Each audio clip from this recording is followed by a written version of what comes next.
Halo teman-teman, kali ini Dige akan menceritakan alur anime Ninja Kamui episode 9. Dige kembali menyarankan agar kalian menonton anime ini secara langsung karena dijamin kalian pasti puas dan tentu saja memiliki pengalaman nonton tersendiri. Tapi jika kalian gak ada waktu, maka mampir ke sini adalah pilihan yang paling tepat karena Dige dengan senang hati akan menceritakan semua kisahnya untuk kalian semua. Sebelum lanjut ke inti cerita, buat kalian yang baru saja menemukan channel ini, ada baiknya untuk subscribe dulu. Jangan lupa juga untuk menyalakan notifikasinya, agar kami semakin semangat untuk menghadirkan konten-konten terbaik buat kalian. Oke, langsung saja.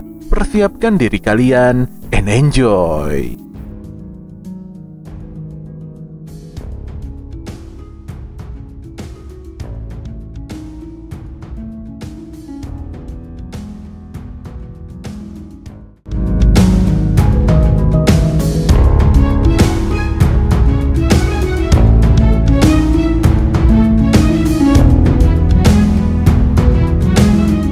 Siang itu Emma kembali menjelaskan pada Mike tentang alasan mengapa dia masih bertahan di Auza Corporation. Bagaimanapun juga Auza memiliki akses terhadap teknologi terbaik serta dana penelitian yang sangat besar. Jika mengesampingkan masalah buruk yang timbul belakangan ini, pada dasarnya Auza adalah perusahaan yang sangat membantu umat manusia. Emma lantas berkata pada Mike kalau dia dan Higan akan menuju pembangkit listrik milik Auza yang aktif dan mematikan sistem operasinya. Sembari melaksanakan aksinya itu, Emma juga akan mengambil paksa pasokan energi yang diperlukan. Mike sendiri menegaskan kalau dia dan Jason akan terus menyelidiki Auza apapun yang terjadi.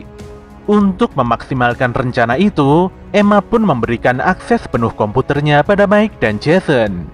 Namun di tengah perbincangan yang begitu penting itu, mereka benar-benar tidak sadar kalau ada alat pelacak musuh yang menempel di bawah truk kontainer. Di sisi lain, Yamaji dan Joseph nampak duduk berdua dan membicarakan sesuatu yang sangat serius. Joseph tidak terima karena Big D tidak segera menghabisi Higan selagi ada kesempatan. Bahkan si Big D membiarkan Higan pergi begitu saja. Menanggapi hal itu, Yamaji menegaskan kalau keputusan Big D sudah tepat. Big D juga sudah mendapatkan data setelah bertarung melawan Higan. Menghadapi Higan tanpa Kusukugir merupakan tindakannya yang sangat keliru dan ceroboh. Yamaji menganggap kalau hal ini sudah lebih dari cukup dan sesuai dengan keinginan Joseph. Namun Joseph malah naik pitam dan menganggap hal ini adalah masalah yang berbeda. Dia pun menekan Yamaji dan mengatakan kalau dirinya tengah mengendalikan dunia. Dengan sombong, Joseph juga menegaskan kalau dia memiliki kendali penuh atas manusia bahkan alam semesta. Joseph akan menumbangkan Yamaji jika lelaki tua itu berniat menghalangi rencananya. Yamaji pun berkata kalau tujuan para shinobi adalah mencari orang paling keji di dunia seperti Joseph. Namun setelah itu, para ninja akan membantai orang keji tersebut meski harus mengorbankan nyawa. Jelas saja Joseph langsung bergidik mendengarkan jawaban Yamaji. Dia pun langsung bangkit dan tidak terima diancam seperti ini. Setelah meluapkan semua kekesalannya, Joseph lantas menghilang begitu saja. Ternyata Joseph tidak benar-benar di depannya si Yamaji. Dia hanya menggunakan program hologram super canggih untuk berkomunikasi. Kembali pada Emma, di mana dia tengah memberikan pengarahan serius pada Higan tentang jalan Kizuna yang merupakan jantung dari Kusokugir. Jalur Kizuna sangat sensitif dan lemah. Jika digunakan serampangan, maka jalur tersebut tidak akan berfungsi dengan maksimal.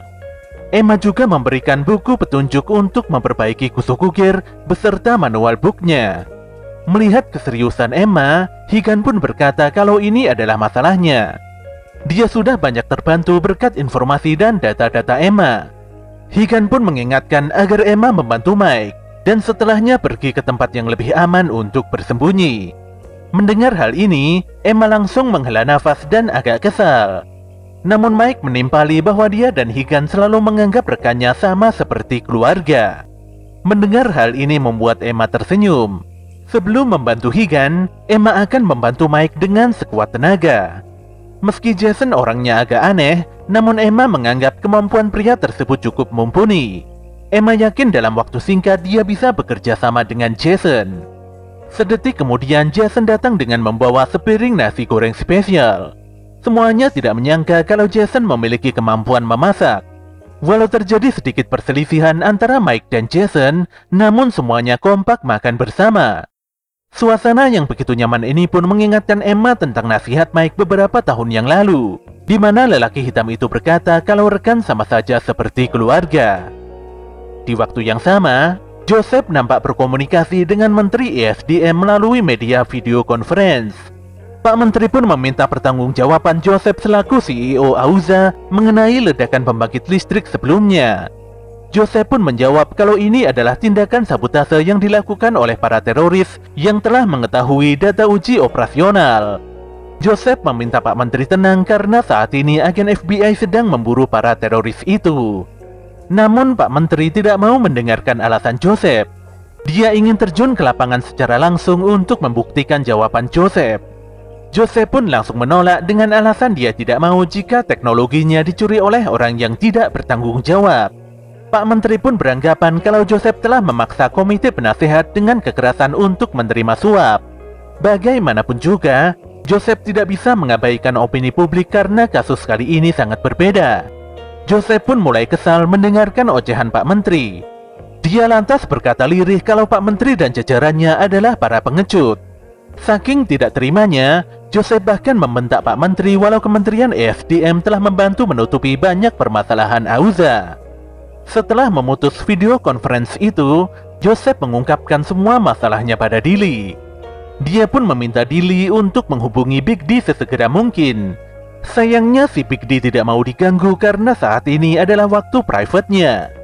Dia pun mereject telepon dari Joseph dan lebih mementingkan perawatan rambutnya. Baginya, ketampanan merupakan kebahagiaan paling hakiki. Tanpa kebahagiaan, mau hidup ataupun bertarung sudah tidak ada gunanya lagi. Yang penting si Big D sudah mengetahui perintah Joseph dan dia hanya perlu melaksanakan saja perintah tersebut. Mengetahui teleponnya di-reject, Joseph pun langsung marah besar dan membanting earphone-nya. Dilly pun meminta maaf dan langsung memungut earphone tersebut. Dia juga berniat menggantikan posisi Big D guna menjalankan perintah Joseph. Namun Joseph tidak menginginkan Dilly keluar, apalagi dia sudah memiliki rencana cadangan lain.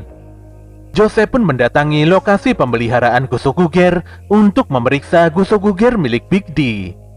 Anehnya, ini adalah pertama kalinya CEO AUZA melakukan pemeriksaan secara langsung. Ketika meninggalkan ruangan, tanpa diduga Joseph bertemu Zai.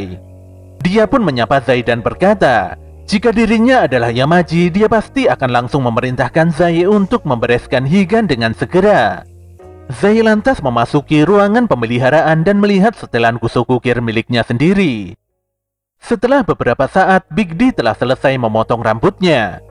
Dia pun berterima kasih dan memuji kemampuan si tukang cukur yang menurutnya sangat luar biasa. Bersamaan dengan itu, Big D mendapatkan panggilan dari Departemen Penelitian dan Pengembangan yang mengabarkan kalau perawatan Gosokugernya telah selesai. Jelas saja si Big D langsung tersenyum karena timingnya sangat tepat sekali. Sementara itu Emma dan Jason nampak sibuk di depan komputernya masing-masing. Mereka meretas beberapa laporan penting operasional reaktor di server utama AUZA. Laporan itu berisi bukti-bukti penting yang menjelaskan bahwa AUZA telah mengembangkan sebuah senjata untuk campur tangan perselisihan luar negeri. Di sini diketahui kalau AUZA memiliki lawan yang merupakan salah satu petinggi di negara ini. Jason pun sangat bersemangat untuk menjatuhkan AUZA, apalagi dia dipecat saat mengembangkan konstelasi satelit independen server AUZA. Dia sangat tidak rela jika karyanya dipermainkan seperti ini. Sayangnya mereka langsung ketahuan ketika berhasil menjebol firewall server AUZA. Emma lantas meminta Jason tetap fokus karena selepas ini upaya mereka akan semakin sulit. Parahnya, di tengah peretasan itu Big D tiba-tiba datang dan memaksa Higan untuk mengenakan Gosokugernya. Ternyata yang memasang pelacak di truk sebelumnya adalah Big D. Jadi tidaklah aneh jika lelaki itu bisa menemukan Emma dan yang lainnya secepat ini. Namun demikian Emma tidak memperdulikan Big D dan dia meminta Jason untuk terus melakukan peretasan. Higan lantas menghadapi Big D dengan gear kamuinya. Kali ini keduanya berada dalam kondisi yang sama-sama prima. Big D pun menyerang Higan dengan serbuan kedua kelabangnya. Walau Higan menebas tubuh kedua kelabang itu, namun si kelabang bisa memperbaiki diri dan menyambung tubuhnya yang hancur. Emma dan Jason terus berusaha menyelesaikan tugasnya, walau di sebelah mereka terjadi pertarungan yang begitu luar biasa. Mereka pun menemukan beberapa fakta mengejutkan tentang peperangan dan data penting akun rahasia perbankan serta semua petinggi di negeri ini. Di tengah pertarungan, tanpa diduga tentara bayaran Auza datang dan menembaki mobil kodok Emma. Ketika para tentara itu hendak merudal mobil Emma, untungnya Mike turun tangan dan melepaskan rudalnya hingga para tentara itu berhamburan. Pun demikian, Mike langsung kabur karena dihujani rentetan tembakan otomatis. Emma lantas meminta Jason melanjutkan tugasnya karena dia harus membantu Mike bertarung di luar. Gadis ini pun melemparkan sebuah apar di depan para tentara, dan setelahnya menembak benda tersebut untuk mengaburkan pandangan para tentara itu. Alhasil, para tentara pun tidak berkutik dan berhasil dilumpuhkan dengan begitu cepat. Sayangnya Mike tertembak oleh sniper yang membidiknya dari atap motel. Jelas saja situasi ini membuat Emma benar-benar ketakutan. Untungnya si Mike bisa bertahan karena sebelumnya dia mengenakan rompi anti peluru. Keduanya pun bangkit kembali dan berperang untuk melumpuhkan pasukan musuh. Higan sendiri fokus bertarung dan berhasil menebas salah satu kelabang Big D dengan pedangnya. Namun kelabang itu masih saja bisa bergerak walau tubuhnya telah terpisah-pisah. Higan pun mengubah pedangnya menjadi 4 bagian dan melemparkan pedang tersebut layaknya shuriken hingga menghancurkan sisa-sisa tubuh si kelabang. Ketika Big D melesat dan menerjang dari udara, saat itu juga Higan menghindar dan menendang gagang pedangnya hingga menembus dada Big D. Hal ini pun membuat helm zirah Big D hancur. Lelaki ini begitu puas dan senang sekali dengan hasil pertarungan ini. Big D lantas bertanya pada Emma, mengapa si Emma mengkhianati organisasi. Emma pun menjawab tegas kalau dia tidak pernah sekalipun mengkhianati keyakinannya sendiri. Big D benar-benar menyayangkan hal ini, apalagi sedari awal Emma tidak pernah menganggapnya sebagai teman. Namun Big D tetap menghormati keputusan Emma, meskipun itu adalah kenyataan yang sangat pahit. Ketika Higan hendak menghabisi Big D, tanpa diduga kusuku gear Big D bersinar sangat terang. Ternyata sebelumnya, si Joseph telah mengatur sistem penghancuran diri ketika Big D mengalami kekalahan. Big D yang menyadari ulah Joseph, sesegera mungkin memerintahkan kelabang terakhirnya untuk melindungi Higan. Sadar kalau dirinya tidak mungkin selamat, Emma lantas mengoperasikan jam di tangannya dan memerintahkan para android untuk melindungi Mike. Sedetik kemudian, kusuku gear Big D meledak dahsyat, dan ledakan itu menyapu tubuh Emma dengan sangat kuat. Joseph pun sangat kesal karena upayanya membunuh semua orang tidak berhasil karena ulah Emma dan Big D itu sendiri. Bahkan si Dilly baru sadar kalau ini adalah tindakan egois Joseph. Setelah beberapa saat, tubuh Big D yang tinggal tulang belulang nampak berhamburan tertiup angin. Emma yang benar-benar sekarat masih sempat-sempatnya mengkhawatirkan kondisi Mike.